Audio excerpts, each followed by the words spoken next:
नमस्ते मित्रों, सामाजिक स्वास्थ्य पर चर्चा करने के लिए हम सबसे पहले इसकी परिभाषा करने की कोशिश करेंगे। कोशिश में सामाजिक स्वास्थ्य क्या है? जो व्यक्ति समाज का अपने आप को एक सदस्य समझता है और जो व्यापक समुदाय है उनके साथ व्यवहार करने में कुशलता रखता है, वही व्यक्ति सामाजिक रूप से स्वास्थ्य प्राप्त करने योग्य होता है।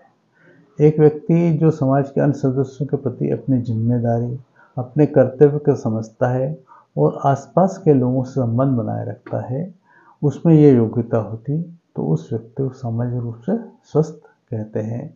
किसी प्रकार की मानसिक अस्वस्थता अगर है तो वो सामाजिक स्वास्थ्य के प्रति गंभीर नहीं हो सकता, वो सामाजिक रूप से स्वस्थ नहीं हो सकता। इसी तरह शारीरिक रूप से भी अस्वस्थ व्यक्ति सामाजिक स्वास्थ्य को प्राप्त नहीं कर सकता। इसलिए हमें मानसिक सामाजिक स्वास्थ्य के बाद सामाजिक स्वास्थ्य को प्राप्त करने का प्रयास करना चाहिए। शारीरिक रूप से अस्वस्थता होने से व्यक्ति चिड़चिड़ा हो जाता है, हताश हो जाता है और इस कारण से वो सामान्य व्यवहार नहीं कर सकता, और जब आदमी सामान्य व्यवहार नहीं कर सकता तो सामाजिक स्वास्थ्य उसका संभव नहीं है। फिर सामाजिक स्वास्थ्य किसी का है या नहीं है, इसकी पहचान क्या है? उसका जो व्यवहार समाज द्वारा अस्वीकार होता है वही जो है असामाजिक काम कहलाता है, और जिसका उदाहरण है चोरी, हत्या, तोड़ फोड़ की प्रकृति और असामाजिक कार्य करना। ये उसके उदाहरण है। हमारे समाज जो है ऐसे व्यवहारों पर नियंत्रण रखता है।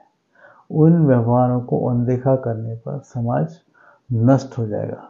इसलिए हमें सामाजिक रूप से स्वस्थ लोगों की खोज करके रखना चाहिए और अस्वस्थता होने पर उनका उपचार करवाना चाहिए। अब आते हैं हम आत्मिक स्वास्थ्य के बारे में। आत्मिक स्वास्थ्य की परिभाषा करना बहुत कठिन है। क्यों है? क्योंकि भारतीय होने के कारण हम लोग समझते हैं कि आत्मीयता क्या होती है, और धार्मिक और नैतिक नियमों का आचरण करने वाला व्यक्ति को हम आत्मिक स्वस्थ व्यक्ति कह सकते हैं। एक व्यक्ति लगभग हर समय जो नैतिक नियमों का पालन करता हो, सत्कार्य करके दूसरों को हानि नहीं पहुंचाता हो और जो अपने कर्तव्य और जिम्मेदारी का पूर्ण रूप से नियंत्रण रखते हुए उसके प्रति जवाबदाह रहता है, इन गुणों को अपने अंदर लगा के रखता है, अंदाजा लगा सकते हैं आप इससे कि वह आदमी पूर्ण रूप से आत्मिक स्वास्थ्य को प्राप्त है। इसको प्राप्त करना कितना कठिन है, इसकी परिभाषा से आप समझ गए होंगे। तो अब यहाँ ध्यान रखने की बात यह है कि जो लोग धार्मिक परंपराओं को या रीति रिवाज का अंधानुकरण करते हैं, अर्थात उसका बिना सोचे समझे काम करते हैं और किसी को भी जो है दुख पहुंचाते हैं, तो आत्मिक रूप से वह स्वस्थ नहीं है। सामान्यतः जो है हर कोई व्यक्ति जो लोगों के देखने के दृष्टिकोण में आत्मिक स्वास्थ्य पहुंचाता है, उसकी सबसे महत्वपूर्ण चीज होती है दूसरों की सेवा करना, और ये सेवा करने की इच्छा होना भी आत्मिक स्वास्थ्य की दृष्टिकोण से सही है।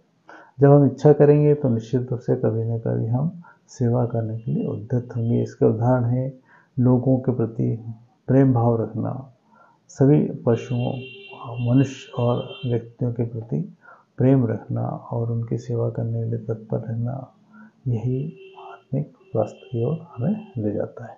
तो हम उम्मीद करते हैं कि आपको हमारा ये वीडियो पसंद आया होगा। नमस्ते।